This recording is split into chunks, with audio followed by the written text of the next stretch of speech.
Hi all. The purpose of this video is to explain to you what a hollow bolt is. And you can see one here. Not everyone might know what it is. Before I explain what it is, let's have a look at what we're trying to do. Right here we have grating. You can see this. If you don't know what grating is, I have a picture here for you. Here, this is grating. Happens all the time in car parks and that type of thing. Um, our job is to do the shop drawings for this grating. Now, if you go back to the drawing, you can see that there is some grating here. You can see this is the top of the grating, and then it comes all the way down.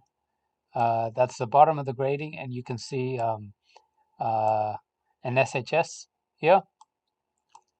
But how do you fix the grating to the SHS? Well, you use the Hollo-bolt. Now remember, an SHS is a long tube. Normally, if you have a bolt, you would have to put a nut on the other side. Well, how are you meant to screw in the nut when it's inside the tube?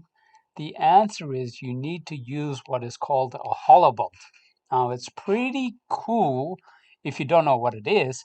A Hollo-bolt allows you to screw in something without having a nut on the other side. So let's have a look here. And if we go to the Hollobolt website, this is how it works. See, this is the head, and then when you put it through, and then when you start turning the bolt, this happens. You see this bit here that expands and it secures things in place. It's very handy. You don't need to screw in a bolt on the other side. You don't need to weld, and thus that's what a Hollobolt is. Very handy. And that I hope you learned something from this video. Thank you.